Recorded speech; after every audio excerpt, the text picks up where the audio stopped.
सभी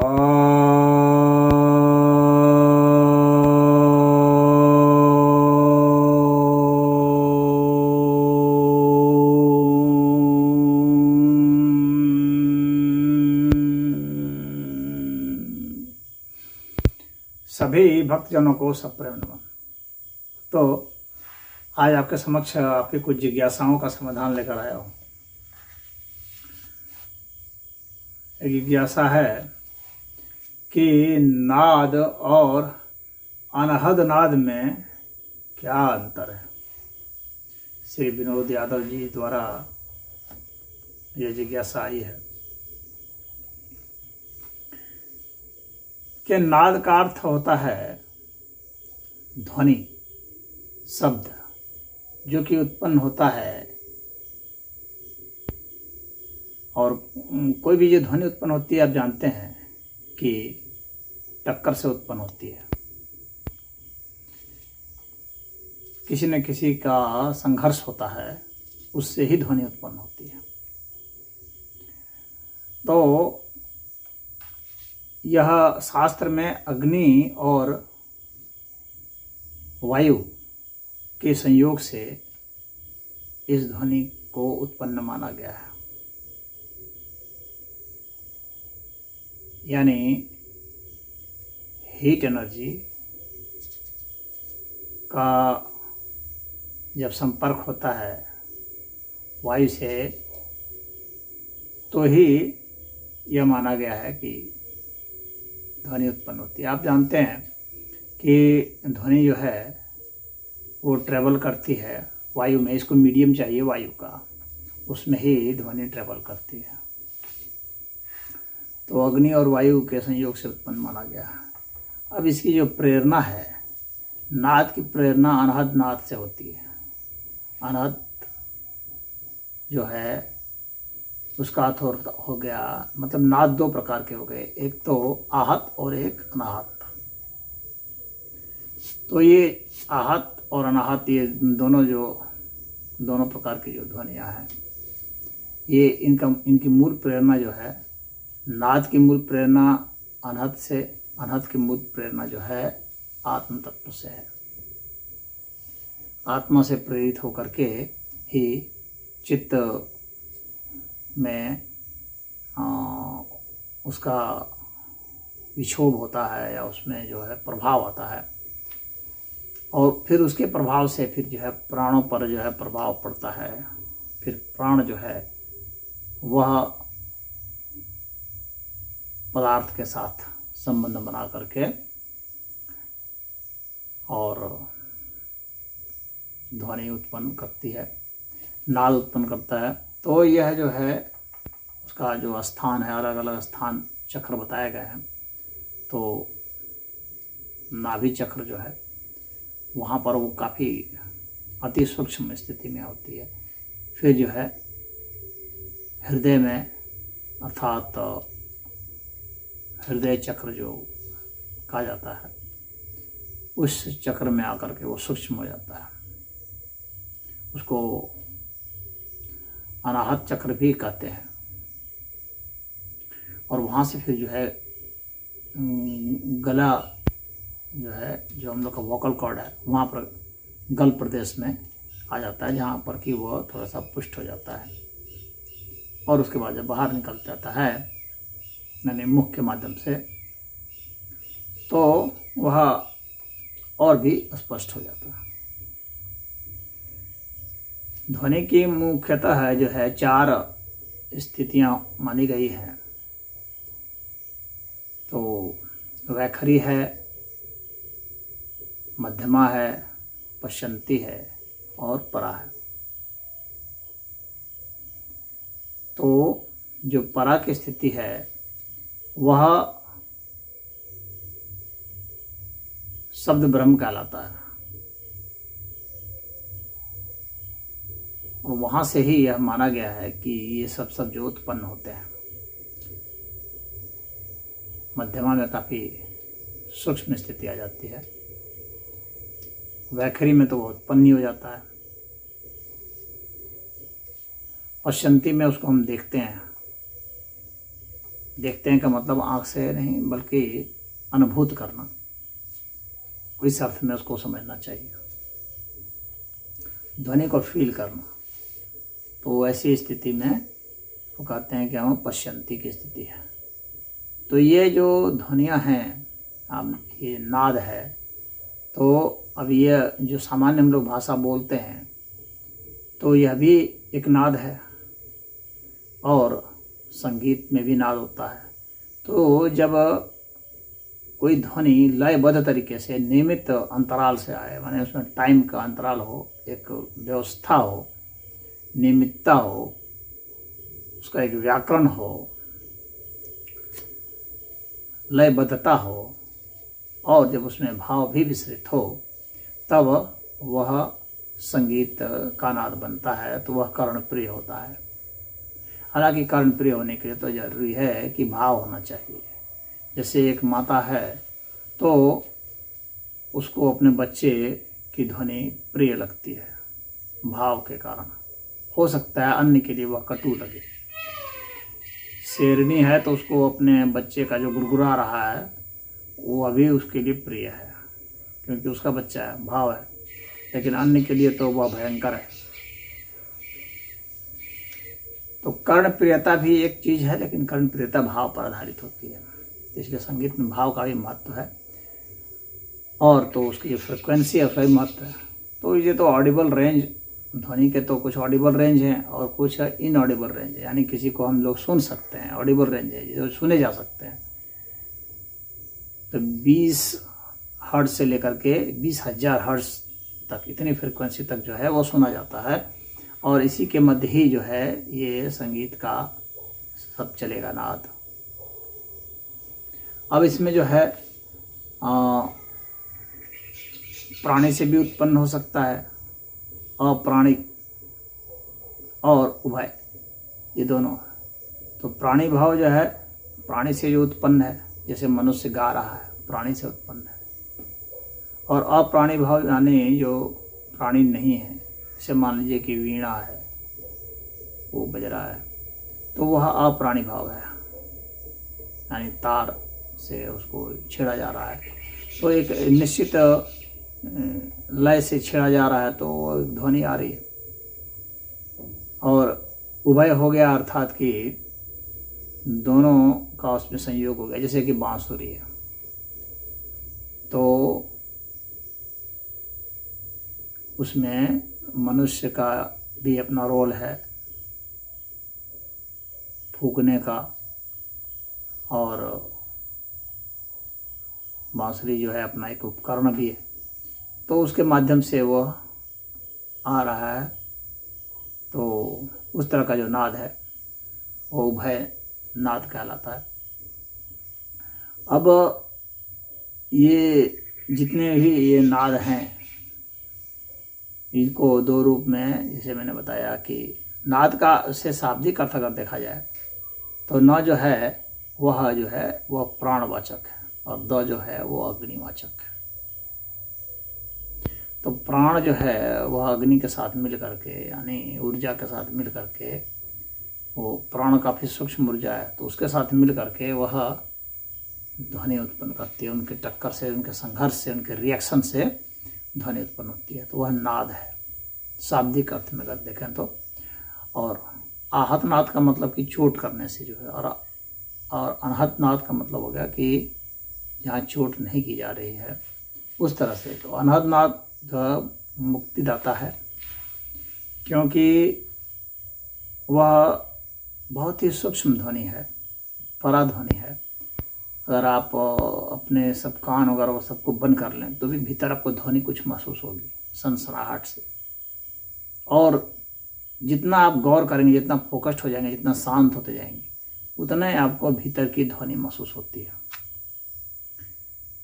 तो इस तरह की जो ध्वनियाँ हैं, ये इसको कि हम लोग कान से नहीं सुनते हैं, बल्कि हम लोग का माइंड उसको परसीव करता है, तो ये सब पराध्वनि में आएंगे।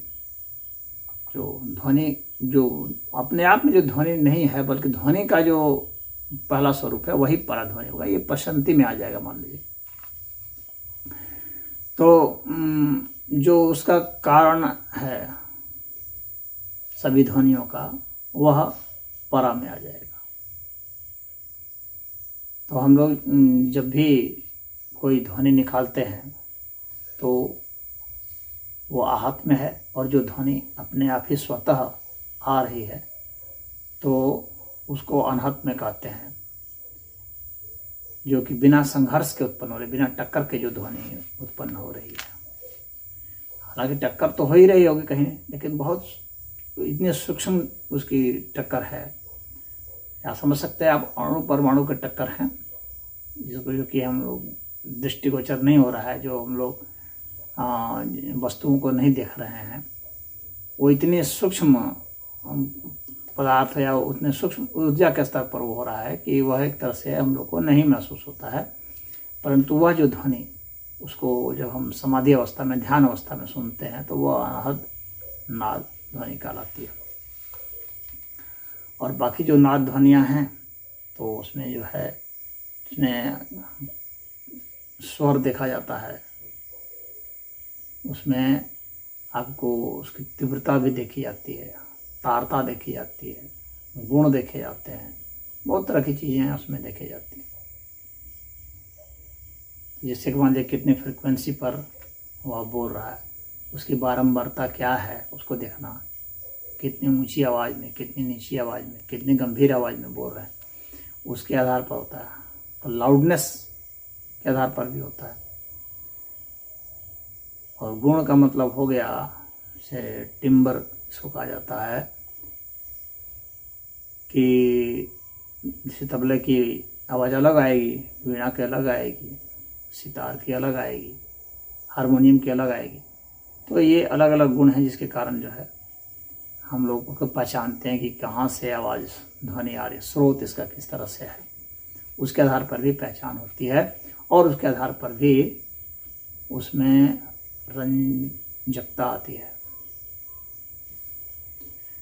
अब जो आंदोलन की संख्या होती है तो 16 जो कंपन है एक सेकंड में, तो उतने के लेवल तक है, तब तो जो है हम लोग सुन पाते हैं। उससे अन्यथा होने पर हम लोग नहीं सुन पाते हैं। अब यह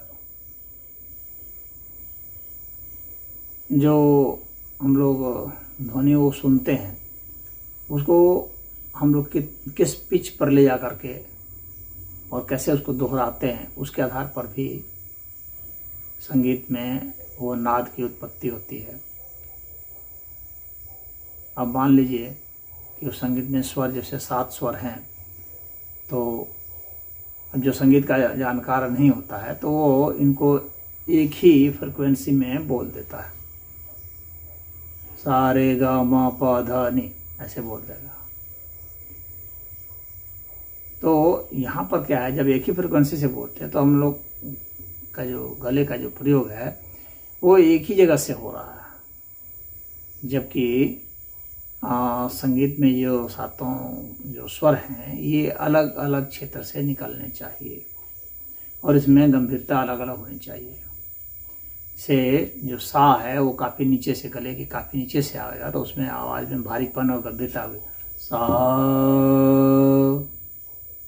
अब रे होगा तो और थोड़ा सा ऊपर आ जाएगा, तो सा रे गा मा पा धा नी धा पा मा गा रे सा, सा में फिर नीचे आ गया, यानी यहाँ से लेकर के ऊपर तक जो है चढ़ता चला जाता है। तो गले के अलग अलग स्थान का जो हम प्रयोग करते हैं, तब उसके हिसाब से जो है ध्वनि निकलती, फ्रीक्वेंसी निकलती है, तो उस हिसाब से ये ध्वनियाँ बनती, नाद बनते हैं। अब अलग अलग अलंकार होते हैं, उसमें किस तरह से हम लोग करते हैं, वो संगीत का मामला है बहुत। यहाँ बहुत लंबा वीडियो नहीं होगा, मुख्य बात प्रश्न पर आते हैं। तो अनहद नाद और नाद में ही अंतर है कि नाद में की जो ध्वनि है उसमें गुण भी देखे जाते हैं, स्वर भी देखे जाते हैं, उसकी तीव्रता वगैरह सब कुछ देखा जाता है, मूर्छना वगैरह होता है, इसको देखते हैं। तो आहत जो नाद है वह रतिदायक है, रंजकतादायक है, रागदायक है, लेकिन इसके माध्यम से, इसके जरिए और यहाँ से हम लोग अपनी यात्रा तय कर सकते हैं और आहत से अनहत हम लोग जा सकते हैं। यानी ये ध्वनि जो उत्पन्न हो रही है आखिर कहीं ना कहीं से तो आ रही है ना, तो जहाँ से आ रही है, जहाँ से उत्पन्न हो रही है, हम धीरे धीरे धीरे धीरे वहाँ तक पहुँच सकते हैं। तो आहत से शुरू करके अनाहत तक जाएंगे, फिर अनाहत से शुरू करके वो परा की स्थिति तक पहुँच जाएंगे। यही जो है इसका क्रमशः विकास है और इसकी आध्यात्मिकता है। तो जितना जैसे जैसे क्लासिकल होता जाएगा वैसे वैसे जो है वो अध्यात्म की ओर बढ़ता चला जाएगा। और बाकी जिसमें फ्रिक्वेंसी सही नहीं होती है वह जो है वह तो एक शोर है। तो नाद होते हुए भी वह संगीतमय नहीं है, वह शोर है। भले ही वह नाद कहलाता है लेकिन वह भी शोर है। तो वह जो शोर है उसका बहुत उपयोग नहीं है, वो एक संसार है, संसार एक शोर है। और इस संसार और अध्यात्म के मध्य में जो एक सेतु है वह नाद है, संगीतमय नाद। तो उसके जरिए जो है वह सेतु है जो कि हमको यहाँ से वहाँ ले जाता है। तो पहले जैसे गद्य लिखे जाते हैं, गद्य के बाद पद्य होते हैं जो कि छंदों में बद्ध होते हैं। अब उसको वह गे आधार पर होता है। तो जितने भी मंत्र हैं, जैसे वेद के मंत्र हैं, वे सब गे होते हैं। तो उसमें स्वर भी बताया जाता है कि ये किस स्वर में है। उसमें उदात्त स्वर है, अनुदात्त स्वर है। तो उसके आधार पर भी स्वर का भेद होता है। अब यहाँ पर मुख्य बात जो समझने योग्य है वह यह है कि हम कैसे इस को प्रयोग कर लें अपने भावों को बदलने के लिए। इसीलिए अलग अलग जो राग होते हैं ना, वे अलग अलग भावों में गाए जाते हैं और अलग अलग समय में गाए जाते हैं। जब भी हम इसकी गहराई को समझते हैं तो हम समझते हैं कि किस तरह से हम लोग के जीवन में भावों का परिवर्तन होता है, जीवन में रसों का परिवर्तन है। अलग अलग रस भी बताए गए हैं, 9 रस जो बताए गए हैं। तो उन 9 रसों का भी समावेश संगीत में होता है। आश्चर्य रस है, श्रृंगार रस है, हास्य रस है, वीर रस है, वगैरह वगैरह। तो अब ये साहित्य के जो रस होते हैं वो भाव के रूप में संगीत में भी आते हैं, नाद को उत्पन्न करते हैं। तो उनको अभिव्यक्त करके फिर वो कहाँ से उत्पन्न हो रहे इसका पता लगा करके धीरे धीरे उसे प्रवेश करते हैं। तो जो समाधि में जाते हैं, जो मंत्र योग की जो साधना है वह वास्तव में ये ध्वनि की ही साधना है। और इस साधना के बदौलत जो है हम पहुंच जाते हैं मूल, तो मंत्र दृष्टा हो जाते हैं। वेद में मंत्र दृष्टा का जिक्र आया है। तो मंत्र दृष्टा का मतलब वही हो गया कि हम नाद को समझें, अनहद नाद को समझें और उसको महसूस करें और फिर उसका क्या सारा रहस्य है उसको लिपिबद्ध किया गया है, उसको अभिव्यक्त किया गया है। तो अनहद नाद तो बहुत विशेष अवस्था हो गई जहाँ पर कि चोट नहीं लग रही है और वहाँ से ही ये जो ध्वनियाँ उत्पन्न हो रही है। ये जो ध्वनि है वास्तव में निध ध्वनि से उत्पन्न होती है।